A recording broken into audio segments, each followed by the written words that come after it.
Play Assistant District Attorney Antonio Montez.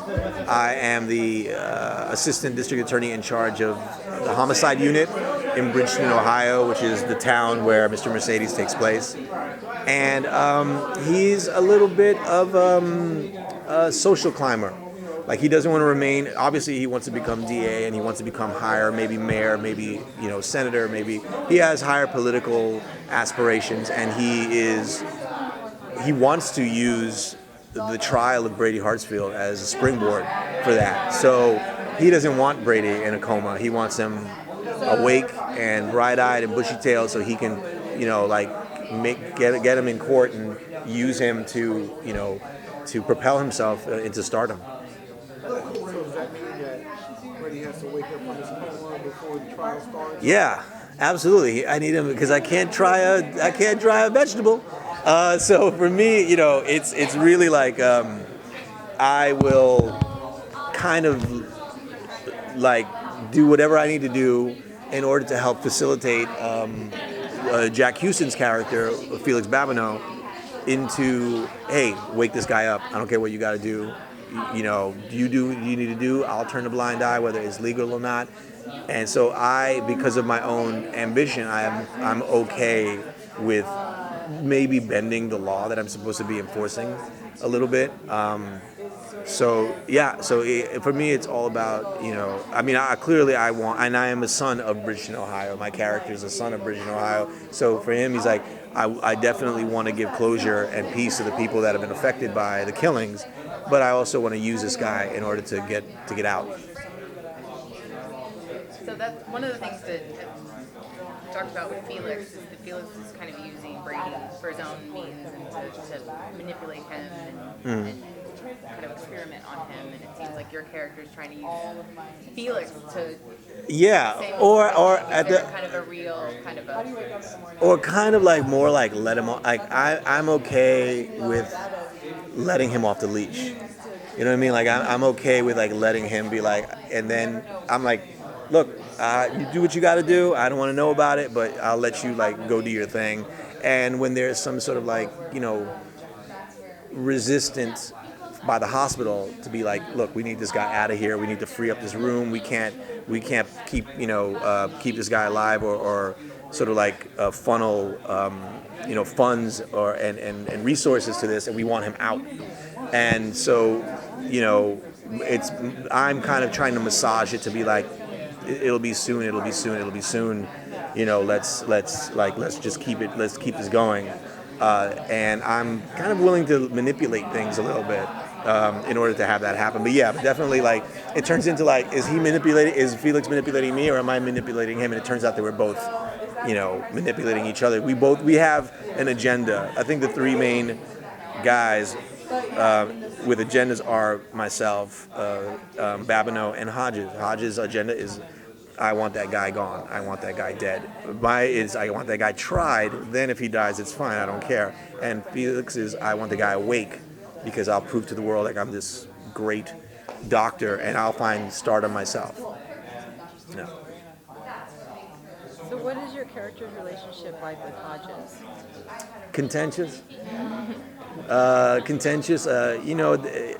the beginning, we're sort of like, we're trying to like sort of like feel each other out. We're trying to, we do a little dance. We're playing a little, chess game with each other. Like, how much do you know? How much do I know? We're assessing each other out, and it's also, we're both kind of like alpha males. So I want things done my way. He wants things done his way. So at the beginning, it's contentious, and I think maybe about, and I'm not giving anything away here, but maybe about halfway through, we realize that it's probably a lot better to work together. Even though that's trying as well, because again, we're both alphas, and we're both sort of like want things to go the way we want them. And then there's a big thing that happens that I love, like, knowing shit that you can't know. But there's like this big thing that happens that, for me at least, it's a sort of like, okay, we have to work together kind of moment. Oh God, I wish I could tell you guys this. It's terrible. Yeah. Oh yeah. It's off the record. Yeah. Let's all shut down our machines, right? No, but yeah, it's good. And what's cool about this season, I think, is that like last season was smaller. You know, it was sort of like it was Brady and Lou. It was like a much smaller story. It was tighter. And now, after everything that happened, it was so horrific. Now the world knows who Mr. Mercedes is, everything that happened. So you have these other characters that come in that, like myself and Babineau, that come in and have an impact on the story. And I'm lucky too. I'm lucky too because my character is not in the books, so I have no one has any expectations for me.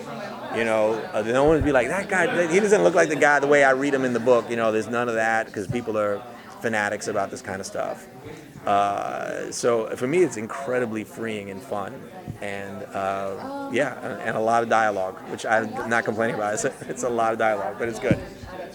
Your Hodges is vindicated because we know that the police force thought he was just this crazy old man, didn't know what he was talking about. Well, I think he definitely does get vindicated. I think not only does he get vindicated, I mean, clearly he's proven right.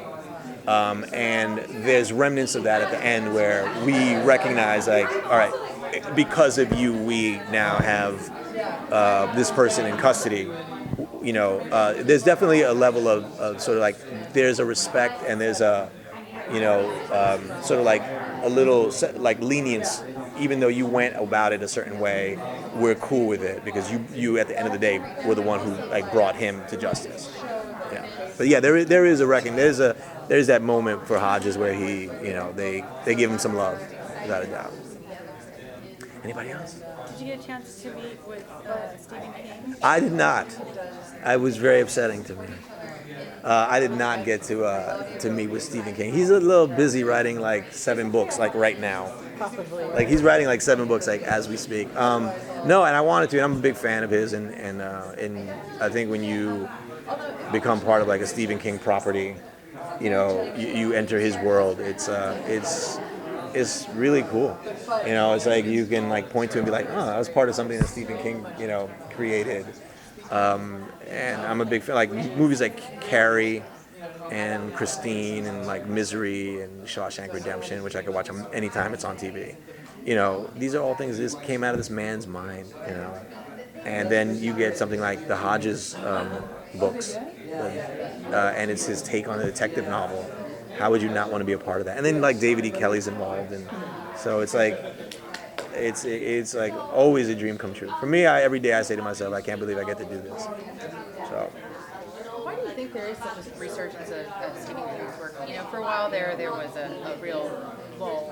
I think, there had been a few things that they didn't get well received, like Rose Red and things like that. And it seems like now, not only are there movies, there are television shows, and it just seems like not only is it a lot of content, but it's a lot of quality content. Yeah, absolutely. I think that's what the difference is. I think when they started like producing, I think when people started taking a hard look, like this is like actual literature, and they started treating it like actual literature and not sort of like pulp stuff, the tone changed. And I think also because I think there was a slump in kind of like how he was regarded, that he became very sort of like, well, what's the quality going to be behind it?